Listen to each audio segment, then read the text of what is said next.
warahmatullahi wabarakatuh. Hai mitra suara Kota Wali, bagaimana kabarnya? Pastinya baik dong. Oke, perkenalkan nama aku Sheila Gili Ramadhani di serial podcast SGD. Tepuk tangan dong. Bentar. Kok gelap gini? Kita ganti dulu deh. Nah, gini kan bagus. Jadi, tema podcast kita kali ini adalah guru yang berprestasi. Yuk kita cek video profil berikut ini. Check it out.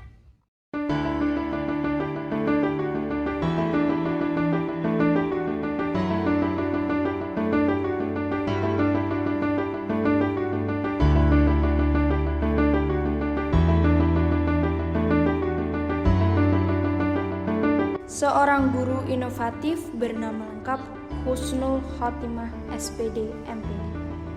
Lahir di Demak 12 Maret 1974.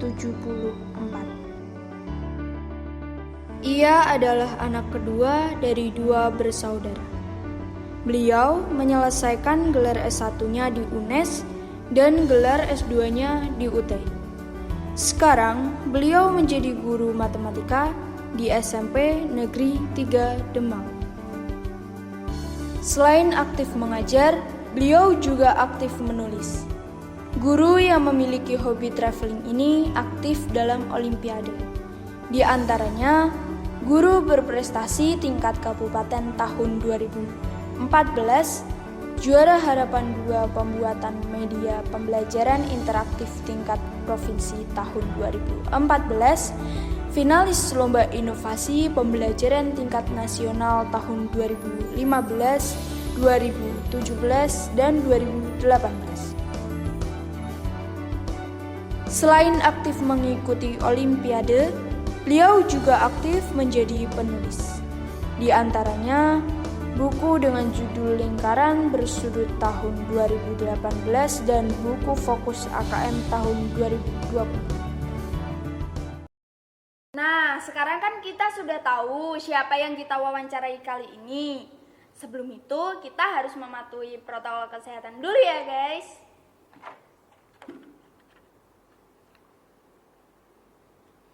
Jadi di depan kita sudah ada Ibu Husnul Khotimah SPD MPD. Bagaimana kabarnya, Bu? Baik. Alhamdulillah. Nah, beliau ini adalah salah satu guru favorit saya loh. Beliau ini merupakan guru berprestasi yang sudah banyak mendapatkan penghargaan, baik di tingkat kabupaten, provinsi, maupun nasional. Ibu Husnul Khotimah SPD MPD. Wah, gelarnya panjang juga ya guys. Beliau ini mempunyai semangat yang luar biasa, cakrawala berpikir yang luas, serta gagasan-gagasan yang tinggi. Tepuk tangan dong. Kenapa Ibu memilih menjadi seorang guru? Apa cita-cita dari kecil atau apa, Bu? Untuk menjadi seorang guru, Ibu Husnul itu sebetulnya adalah juga cita-cita dari kecil. Cita-cita dari kecil juga merupakan cita-cita dari kedua orang tua. Jadi kedua orang tua menginginkan Bu Husnul menjadi guru. Oh, jadi cita-cita dari kecil ya, Bu, berarti. Nah, alasan Ibu dulu memilih matematika itu apa, Bu? Matematika itu pelajaran yang Bu Husnul sukai dari mulai SMP. Jadi di SMP itu Bu Husnul terinspirasi dengan guru pada waktu itu yaitu Bapak Sunjoyo, itu gurunya Bu Husnul.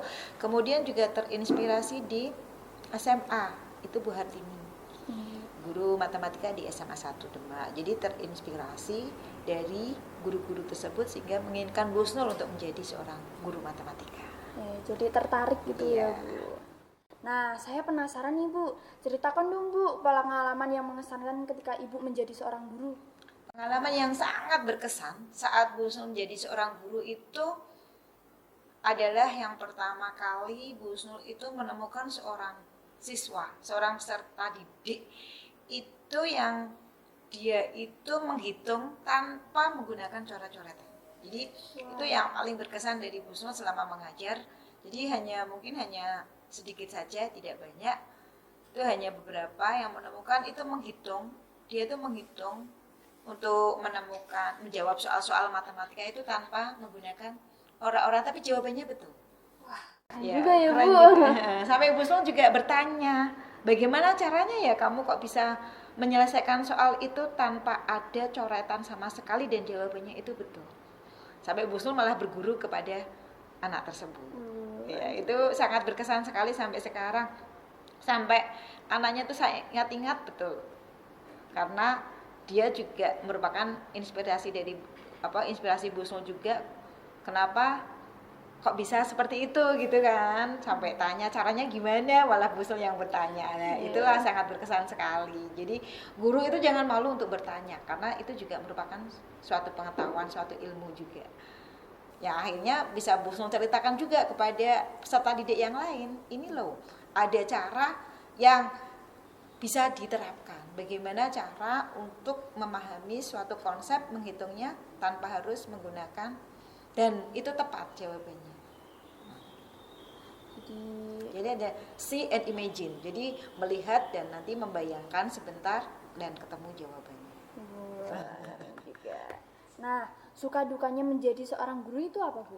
Kalau sukanya ya menemukan, setiap tahun itu kita menemukan atau mendapati berbagai siswa dengan berbagai karakter yang berbeda.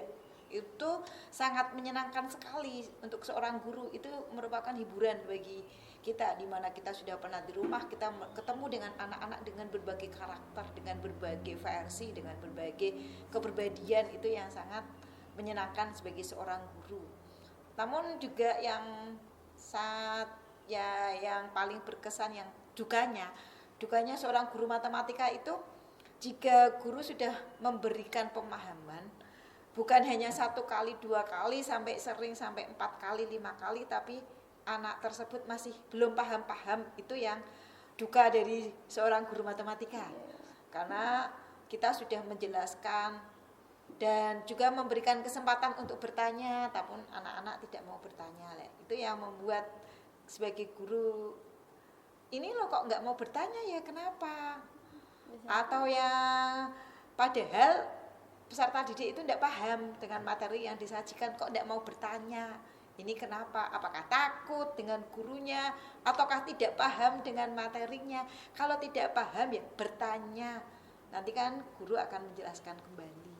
Biasanya juga kan takut gitu kan ya, Bu. Ya takut nanti, wah kok kelihatan tidak tahu, Nggak tahu kelihatan apa-apa gitu. kelihatan bodohnya. Enggak, guru sebetulnya tidak seperti itu. Guru itu suka kalau peserta didik itu mau bertanya. Jadi bertanyalah, jika memang belum mampu, belum paham, itu bertanyalah. Guru nanti akan meluangkan waktu untuk menjelaskan. Nah, jadi kalau tanya nggak apa-apa guys, jangan takut ya gitu. Nah, bisa ceritakan sedikit, Bu, kenapa Ibu menjadi guru berprestasi? Guru berprestasi ya, sebetulnya Bu Sul itu guru inovasi ya, berinovasi dengan alat-alat peraga yang sudah Bu Sul buat. Diantaranya ini bisa dilihat, ini adalah namanya, Bu Sul namanya circle angle, yaitu lingkaran bersudut. Yang ini mengenai sudut pusat dan sudut keliling. Ini materi di kelas 8. Ya, materi lingkaran, di situ kan nanti ada sudut pusat, ada sudut keliling. Kemudian Bu Sul membuat lagi ini adalah namanya petualangan Avengers. Kenapa ini dinamakan petualangan Avengers? Karena ini anak-anak itu kan kemarin itu ada film yang hit, Avengers, ya kan? Terus ya makanya ini saya membuat alat peraga ini, petualangan Avengers ini, untuk menanamkan konsep sistem koordinat. Sistem koordinat nanti, kalau melangkah berapa langkah ke kanan, ke atas, ke bawah, ke kanan, ke kiri, itu paham. Nah, ini ada tokoh-tokoh Avengers-nya. Avengers ini ada tokoh-tokohnya. Ini Bu Sul siapkan biar anak-anak tuh senang untuk bermain. Kemudian alat peraga yang lainnya yaitu ini garis singgung, tapi ini nggak kelihatan ya. Diangkat. Ya, ini garis singgung ini untuk menanamkan konsep garis singgung. Jadi nanti ada garis singgung dalam dan garis singgung luar. Ini bisa diputar-putar, ini kan bisa murnya bisa dibuka, bisa diganti-ganti. Kayak jam-jam ya, Bu. Nah, ini ada lingkaran yang besar, ada lingkaran yang kecil. Ini juga inovasi yang sudah Bu Husnul buat. Kemudian ini penggabungan STEAM, Science, Technology, Engineering, and Mathematics. Jadi gabungan ada science di sini. Nah, ada science, ada teknologi, ada matematik. Ya, di sini ini.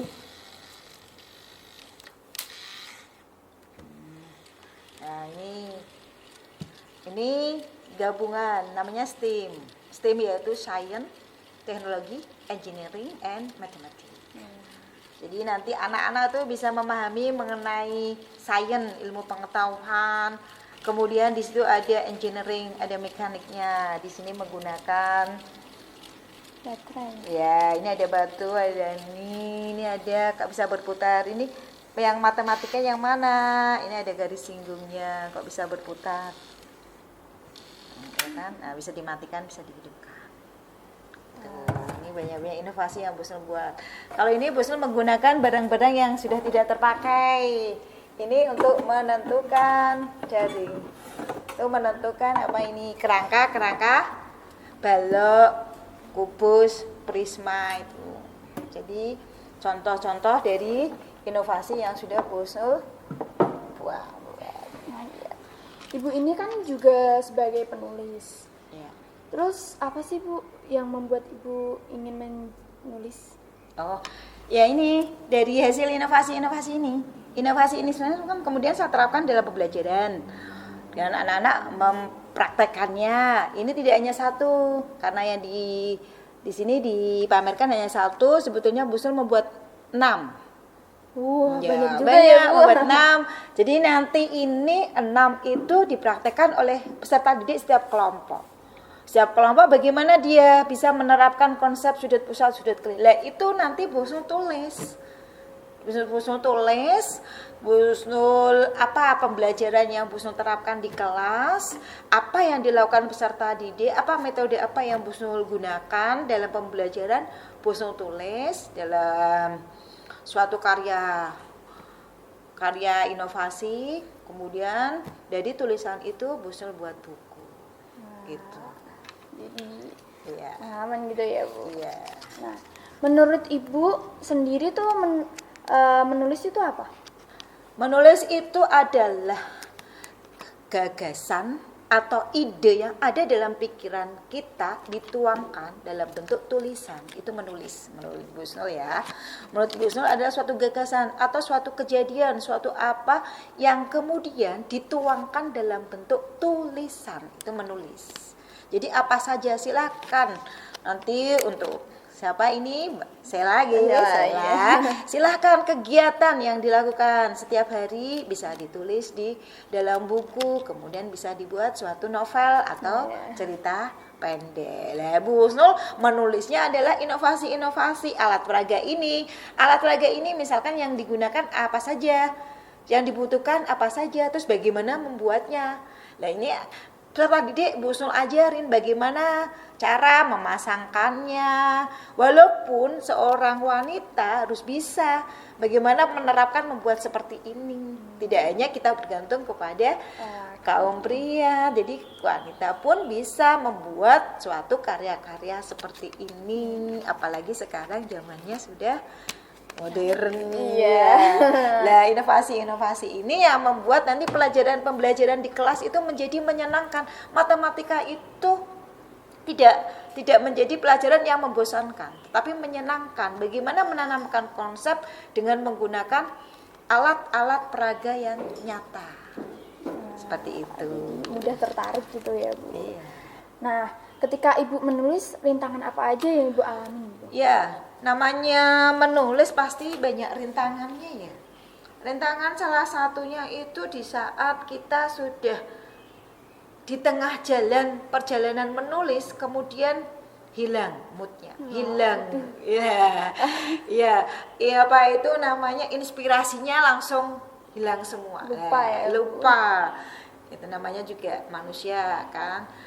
Makanya kalau misalkan di saat capek, di saat seperti itu, Bu Husnul berhenti dulu untuk tidak menulis, melanjutkan atau mengerjakan pekerjaan yang lain dulu. Beristirahat. Ya, beristirahat. Itu rintangannya. Juga rintangannya lain capek. Sebagai seorang ibu kan juga ada pekerjaan rumah tangga yang harus dikerjakan, ada juga pekerjaan di sekolah yang harus dikerjakan juga, di samping juga ini sebagai sambilan yaitu untuk menulis. Gitu, Mbak Sela. Iya. Ibu punya nggak tujuan kayak membuat karya buku lagi gitu? Ya ada. Yang ini belum saya bukukan Mbak Sela. Untuk petualangan Avengers ini masih proses, belum menjadi suatu karya buku yang baru. Kalau ini sudah, alhamdulillah, ini sudah. Kalau ini saya ikutkan di seminar,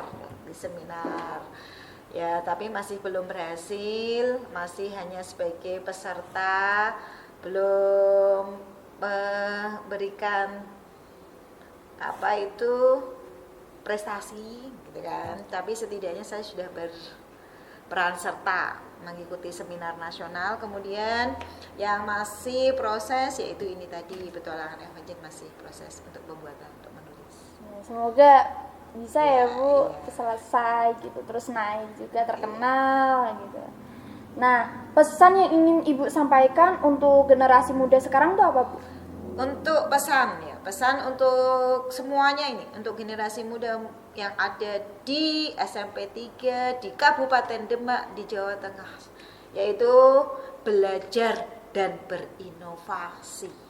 Ya, belajar dan berinovasi, karena tugas sebagai seorang pelajar ya, belajarlah dengan sungguh-sungguh dan berinovasilah sesuai dengan bakat minat kalian masing-masing. Seperti itu Mbak Sela. Ya.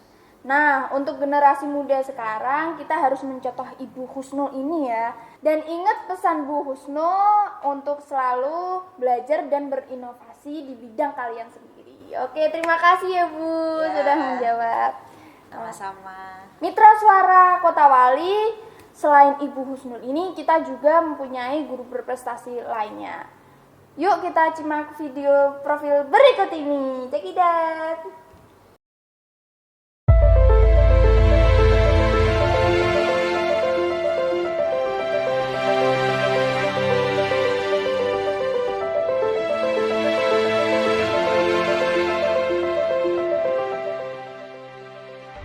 Guru yang satu ini adalah Bapak Mulyo Utomo MPD Mkom. Lahir di Demak 19 April 1975. Dia adalah anak tunggal di keluarganya. Beliau menyelesaikan gelar S1-nya di IKIP Semarang, S2-nya di UNES dan UDINUS. Sekarang beliau menjadi guru IPA di SMP Negeri 3 Demak. Guru yang memiliki hobi olahraga dan suka sop balungan ini memiliki banyak prestasi. Di antaranya, juara lomba multimedia tingkat Provinsi Jawa Tengah tahun 2013, juara lomba multimedia tingkat Provinsi Jateng dan DIY tahun 2013, dan menjadi juara guru berprestasi tingkat kabupaten tahun 2017. Halo Pak Ul, bagaimana kabarnya Pak? Sela ya? Iya Pak. Cantik amat dari ini emang. Jadi malu Ya, Pak. malu ya, nggak boleh malu lah. Ya, alhamdulillah hari ini Pak Mulyo sehat ya. Alhamdulillah juga meskipun di sana-sana ada yang masih terkenal Omikron itu, tapi ternyata sampai sekarang Pak Mulyo tetap sehat karena itu alhamdulillah dua vaksin, 1 dan 2. Semoga dengan ini tidak ada Omikron yang suka sama Pak Mulyo lagi lah ya. Kamu udah vaksin belum? Udah vaksin Udah ya? Pak. Ya udah alhamdulillah lah katanya. Sehat semuanya ya? Ya, Oke deh. alhamdulillah. Bapak Mulyo Utomo SPD MPD Mkom. Wah, gelarnya panjang juga ya Pak, tidak kalah panjang dari Bu Husnul. Nah, kita semua sudah tahu ya Pak, Bapak ini adalah salah satu guru kreatif, inovatif, dan berkreatif. Menurut Bapak tuh, tanggapan Bapak tentang soal ini apa sih Pak? Nah, sebentar ya. Bisa tahu saya inovatif, kreatif dari mana coba? Ini Dari kelihatannya kata orang-orang Pak. perasaan saya nggak pernah ini nih, ngomong-ngomong ke siapapun. Dari mana coba itu? Tahunya? Tahunya kan dari orang. Oh, dari orang. Katanya. Katanya ya. Ya ginilah ya. Pertama tanggapannya alhamdulillah dibilangin kreatif inovatif. Jadi minimal kan saya ada bangga lah, bangga sedikit. Meskipun kayak gini ternyata inovatif juga kan kreatif. Nah kenapa bisa katakan seperti itu mungkin gini ya. Jadi karena ini kan saya guru. Yang perlu diketahui dari guru itu kan sebuah pekerjaan yang profesional. Buktinya sekarang saya dapat sertifikat profesi dan alhamdulillah dengan sertifikat profesi itu saya dapat tunjangan profesi. Gitu. Alhamdulillah ini guru-guru Indonesia ini dengan adanya tunjangan profesi. Jadi karena guru itu saya bertemunya itu kan tidak dengan benda mati. Jadi tidak hanya pegang meja, tidak hanya pegang kursi, ketemu mobil, tapi saya ketemunya itu kan orang, ketemu siswa-siswa saya. Nah siswa itu cenderung antara satu anak dan anak yang lain, siswa satu dan siswa yang lainnya kan nggak sama gitu ya. Jadi ada yang pendiam, gitu. Ada yang suka ngobrol, gitu. Ada yang nggak pendiam, nggak suka ngobrol, tapi aktif gitu ya. Nah karena saya ketemunya dengan orang, mau nggak mau, supaya orang itu dengan Pak Mulyo seneng, Pak Mulyo harus bisa menarik mereka, gitu kan. Kalau dengan benda mati sih tidak masalah, mau apa pun nggak tahu. Karena ya gitu kan ya, iya nggak? Nah, gitu kan. Karena sesuai Pak Mulyo itu orangnya hidup, makanya Pak Mulyo harus kreatif, inovatif supaya apa? Supaya anak-anak seneng dengan Pak Mulyo. Karena ngajar di depan kelas itu, kalau sudah tidak disukai siswanya, apalagi sekarang ini kan udah bawa ini semua kan, teman-teman pakai ini semua kan ya. Kadang-kadang kalau Pak Mulyo ngajar, terus begitu masuk langsung ngajar seperti biasa tanpa ada sesuatu yang bikin mereka senang, itu mereka nggak nyaman katanya, malah pada buka ini HP. Nah dari situ Pak Mulyo berusaha bagaimana caranya nih anak-anak supaya senang sama Mulyo. Makanya Pak Mulyo berusaha kreatif gitu ya. Kreatif dalam apa? Dalam hal mengajar. Bagaimana ini supaya begitu Pak Mulyo masuk itu senang. Bagaimana kalau Pak Mulyo nggak masuk itu diharap-harap gitu. Jangan alhamdulillah Pak Mulyo gak mlebu ya gitu. Nah itu dalam maka itu ya. Saya berusaha untuk kreatif karena seperti itu. Kemudian inovatifnya di mana? Nah, terkait dengan itu Pak Mulyo harus bikin sesuatu nih yang membuat anak-anak juga tertarik. Nah, bisa senang dengan pelajaran. Pak Mulyo harus bikin satu alat peraga lah ya, atau media lah yang mereka itu dengan tidak sengaja dengan bermain bisa mendapat ilmu gitu. Kadang-kadang kita harus menjelaskan di papan tulis banyak itu. Ternyata siswa-siswa pada ngantuk, pada ngomong sendiri. Nah yang Pak Mulyo lakukan kadang-kadang lah kita bikin sebuah media ya, bikin alat peraga supaya anak-anak sambil bermain, sambil senang-senang ternyata dia juga dapat ilmu. Itu menyenangkan ya. Iya harus gitu kan. Gitu enggak kalau belajar senangnya gitu enggak? Iya. Apa senang kalau gurunya ini jelasin ini itu. Ngobrol sendiri. Nah, itu kan makanya. Nah, itu harapannya seperti itu. Iya. Saya sempat kepo nih Pak di sosmed Bapak. Kan jiwa-jiwa kepo saya meningkat. Iya. Ada beberapa postingan nih Pak. Bapak mengisi acara seminar. Itu bisa terkenal di Indonesia Jagat Raya atau gimana? Itu postingannya di mana itu coba? Di Facebook apa di status WA saya atau di mana? Di Perasaan saya ya inilah jarang posting kayak gitu. Jadi follow ini saya, Instagram saya juga. Iya, pendiam Pak. Diam-diam follow ya Pak. Ya gini ya. Kalau dikatakan terkenal sih sebenarnya enggak lah. Ya berawal dari Pak Mulyo ini seorang guru gitu kan. Karena harus mengajar ya. Makanya Pak Mulyo harus selalu belajar supaya dapat tambahan ilmu, tambahan wawasan. Nah, di samping Pak Mulyo ngajar, Pak Mulyo juga ini pengen meningkatkan kualitas pembelajaran Pak Mulyo. Supaya apa? Supaya anak-anak tadi senang dan dapat hasil belajar yang baik. Nah, caranya salah satunya bertemu banyak orang. Bertemu para tokoh, para pakar pendidikan, dapat referensi banyak tentang bagaimana mengajar yang baik, bagaimana mendidik siswa supaya berhasil. Pak Mulyo berusaha untuk ketemu orang-orang banyak itu. Dari ketemu itu Pak Mulyo mencoba menimba pengetahuan ini ya. Dari menimba pengetahuan, akhirnya punya wawasan banyak, punya kompetensi yang mungkin bisa dibutuhkan oleh orang banyak juga itu kan. Nah dari situ ternyata teman-teman guru Pak Mulyo di SMP 3 itu pengen juga nih dapat pengetahuan yang Pak Mulyo timba dari orang-orang itu. Ya sekali waktu lah kita ngasih materi gitu.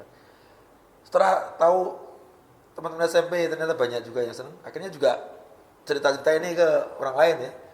Wah ini Pak Mulyo ternyata bisa ini, bisa itu. Akhirnya dipakai juga oleh orang lain. Nah dari situ juga dengan banyaknya teman, suatu ketika dibutuhkan di mana, di luar kabupaten, mungkin di secara nggak sengaja sekali-sekali lah ngisi makalah di nasional. Gitu. Nah mungkin dari situ akhirnya ya membuat kita banyak teman. Kalau banyak teman akhirnya terkenal dengan sendirinya, nggak usah kita coba-coba mengenalkan diri. Kira-kira itu mungkin ya, dikira terkenal. Tapi sebenarnya nggak juga sih. Ya mungkin karena sekarang medsos ya, sekarang banyak kita berhubungan dengan orang tanpa harus ketemu, gitu, ketemu secara fisik. Ya mungkin itulah yang bikin sedikit terkenal.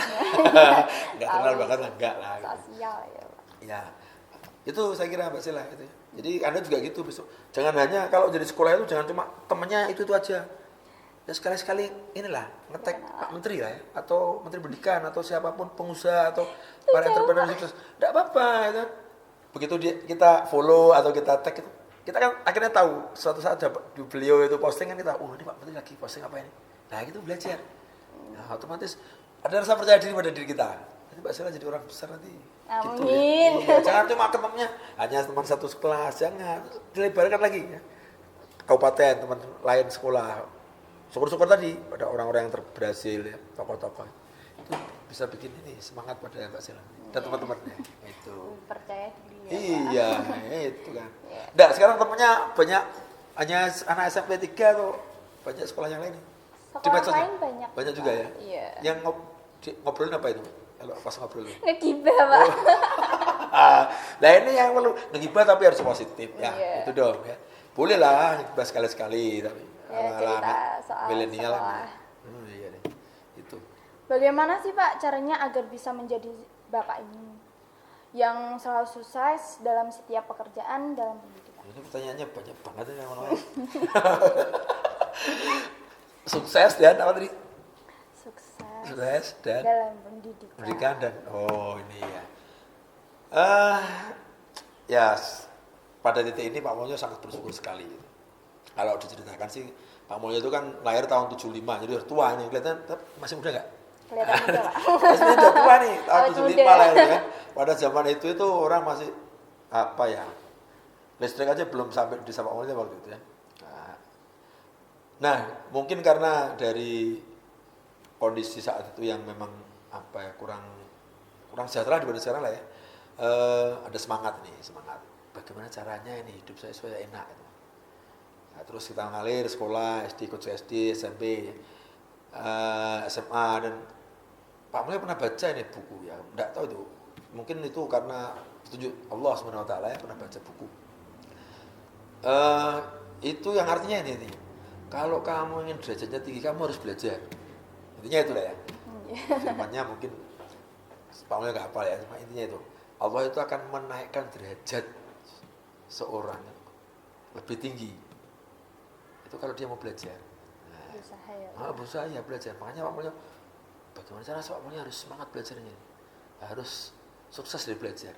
Nah, itu satu hal yang mungkin ini tertanam di hati Pak Mulyo. Akhirnya Pak Mulyo selalu semangat belajar. Akhirnya ya SD, SMP, SMA meskipun dengan seadanya lah ya waktu itu sampai perguruan tinggi gitu kan. Kalau diceritakan waktu itu juga tidak seperti sekarang.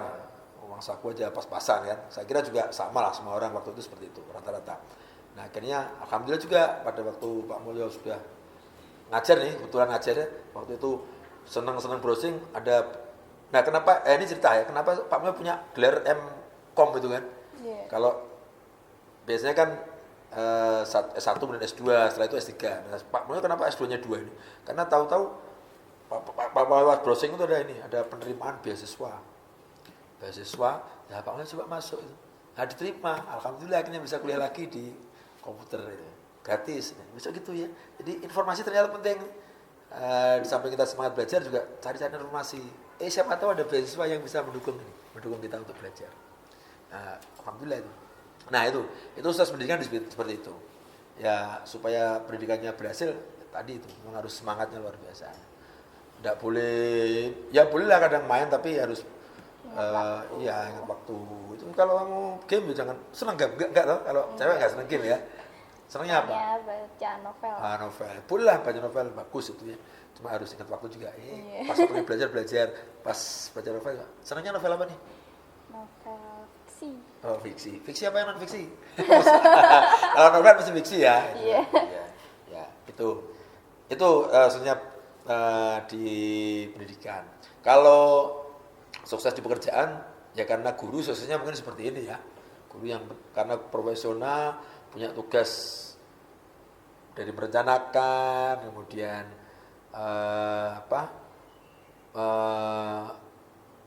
mengerjakan pembelajaran, mengevaluasi, menganalisis, kemudian membuat tindak lanjut dari analisis itu yang membuat harus kita lakukan gitu ya, karena mau nggak mau pekerjaan guru ya seperti itu ya. Karena ini profesional ya, prinsip-prinsip profesional harus kita pakai supaya pekerjaan kita meskipun goalnya itu belum tercapai 100% ya, tapi dengan pekerjaan yang kita lakukan dengan sungguh-sungguh dan sesuai dengan alurnya ini ya bisa membawa anak-anak lebih baik lah ke depan, bisa punya hasil belajar yang baik gitu. Dan kita juga punya perasaan yang lega, rezeki yang saya dapatkan halal nih, saya bekerja dengan sungguh-sungguhan itu kan, itu yang bisa membuat kita sukses di pekerjaan juga. Sama juga nanti pekerjaan-pekerjaan yang lain, tidak hanya guru. Kalau guru sih seperti itu ya. Di samping mengajar juga kita kadang-kadang juga untuk supaya anak-anak punya etika yang baik gitu kan. Ya 1-2 hal kita berdoa lah untuk anak-anak. Itu yang kita kerjakan supaya pekerjaan kita selesai dengan baik. Itu Mbak Sela. Pengalaman yang paling mengesankan ketika Bapak menjadi seorang guru itu apa, Pak? Wah, ini pertanyaannya berat ya. Mengesankan itu banyak katanya. Kayaknya Tiap hari saya selalu berkesan ya pada anak. Cuma ada satu hal yang bikin saya berkesan itu. Saya pernah punya siswa itu ya. Tahunnya lupa sih, angkatan berapa juga lupa, punya siswa yang dinilai secara sehariannya itu teman-teman guru dan yang lain tuh agak pendiam, terus juga ada sedikit kalau bahasa Jawa dablek gitu ya. iya. Kalau orang yang bahasa Indonesia apa itu dablek gitu, agak nggak baik lah itu kayaknya. Nah,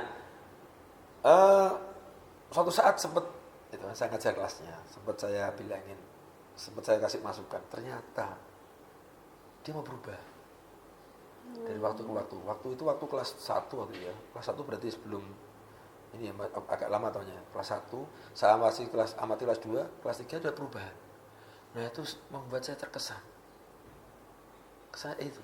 Jadi ternyata anak-anak kalau kita dekati dengan baik ya, kita berikan masukan dengan baik tanpa harus dengan keras-keras, ternyata dia bisa berubah. Nah, itu yang membuat saya bangga itu. Wah, ternyata saya juga bisa nih membuat anak yang tadinya pendiam, biasa kadang etikanya nggak baik, jadi berubah. Sampai lulus pun akhirnya dia nilainya baik juga. Nah, itu yang paling berkesan buat Pak Mulya. Kalau yang lain kelihatannya belum ya. Itu yang sampai sekarang ternyata saya bisa itu jadi seorang guru. Mungkin itu Mbak Sela. Mungkin kesan-kesan lain banyak ya, mungkin cuma itu yang sampai saat ini masih ini saya coba lakukan kepada anak-anak itu. Menurut Bapak, guru yang berprestasi itu apa sih, Pak? Ini maksudnya berprestasi gimana nih, Mas? Yang seperti gimana? Oh, gitu ya. Jadi gini ya. Pada dasarnya semua guru itu berprestasi Mbak Sela ya. Tidak ada yang guru nggak ada prestasi, nggak ada. Sama. Itu dia belajarnya aja dari SD berapa tahun sih? 6 ya, 6 tahun. SMP 3 tahun, SMA 3 tahun, kuliah ya 5 tahun adalah berarti 17 tahun tuh mereka belajar. Sebenarnya semua guru berprestasi lah ya. Cuma memang gini ya, ada event-event khusus ya yang membuat akhirnya dia dilabeli berprestasi itu karena ada event khusus. Tapi pada dasarnya secara ini secara normalnya semuanya prestasi. Ya tadi karena ada event-event lomba begini, akhirnya muncul sertifikatnya. Oh ini juara itu, akhirnya dikatakan oh ini guru prestasi. Gitu. Ya karena sertifikat itu mungkin ya. Tapi sebenarnya enggak itu. Sebenarnya guru prestasi itu guru tadi yang bisa, menurut Pak Mulyo ya, bisa memberikan inspirasi pada siswanya. Sehingga siswanya itu yang tadinya agak pemalu menjadi percaya diri ya. Yang tadinya enggak mau belajar menjadi mau belajar. Yang tadinya tingkah lakunya kurang baik menjadi baik gitu kan. Yang tadinya malas-malas untuk sekolah akhirnya semangat untuk sekolah. Nah itu saya kira guru yang berprestasi, yang bisa menjadi inspirasi, bisa menjadi contoh bagi siswanya untuk berubah dari yang kurang baik menjadi baik, dari yang baik menjadi lebih baik, dari lebih baik menjadi tambah baik. Itu saya kira. Ya kalaupun juara sih ya kadang Pak Mulyo dikatakan prestasi mungkin karena ada label itu ya, dapat juara guru prestasi tingkat kabupaten, mungkin pernah di provinsi, pernah di wilayah gitu kan. Akhirnya ukurannya mungkin orang itu, tapi sebenarnya kalau menurut Pak Mulyo ukurannya tadi guru yang bisa mengubah muridnya, perilaku muridnya. Itu masalah, itu kan. Senang nggak kalau bisa berubah kan? Ya. Senang. Nggak harus ini hebat-hebat, tapi kalau penting merubah anaknya sukses tuh. Pelan-pelan ya. Ya pelan-pelan. Apalagi kalau punya anak didik siswa yang tahu-tahu, ternyata dia sekarang udah sukses lah ya. Sekarang udah ada yang jadi dokter, ada yang jadi lewat akapri dan seterusnya. Guru juga itu kan. Ini kan. Ternyata siswa saya juga banyak yang dari dokter ada guru ya. Sekarang ngajar di tempat asma juga ada. Itu cukup bahagia teman ternyata. Ini apa ya? Memang untuk bisa berkembang, untuk bisa mengubah ini harus belajar dan lewat pendidikan. Tidak ada jalan lain. Satu-satu hal yang bisa digunakan untuk mengubah nasib kita hanya dengan pendidikan. Pendidikan nomor satu. Iya. Mungkin itu Mbak Sela ya. Iya. Mas ada lagi nih? Terakhir Pak ini Terakhir. Pak. Yaudah. Pesan yang ingin disampaikan kepada seluruh guru di Indonesia itu apa Pak? Dari ini Bapak. se-Indonesia maksudnya, guru di Indonesia semuanya? Dari Bapak. Enggak hanya guru di sini? Enggak, Indonesia ya? Seluruh Indonesia. Enggak hanya Demak ya? Wah ini, ya kembali ke prinsip seorang guru ya. Guru itu kan mengajar. Kalau kita mengajar, meskipun kita sudah mengajar, kita harus selalu belajar. Nah gitu, ini prinsipnya. Meskipun kita sudah mengajar, kita harus selalu belajar. Dan kalau mau mengajar, harus mau belajar. Nah itu bisa dipahami ya? Yeah. Kita sudah mengajar, makanya kita harus belajar. Dan kalau kita mau mengajar, harusnya kita mau belajar. Karena perkembangan pengetahuan itu dari waktu-waktu luar biasa. Jangan sampai kita nggak belajar, siswa kita sudah tahu sampai Z, kita baru sampai C. Nah, apalagi sekarang itu kan kalau siswa itu sudah bawa yang namanya handphone, semuanya ada konten itu. Kalau gurunya nggak paham dengan pengetahuan, nggak tahu perkembangan saat ini, nanti di kelas bagaimana? Nah itu ya. Ini untuk teman-teman guru di Indonesia ya ini ya. Sekali lagi, karena kita mau mengajar, maka kita harus belajar. Ya, karena kita sudah mengajar, maka kita harus mau belajar. Dan kalau mau mengajar, harus mau belajar.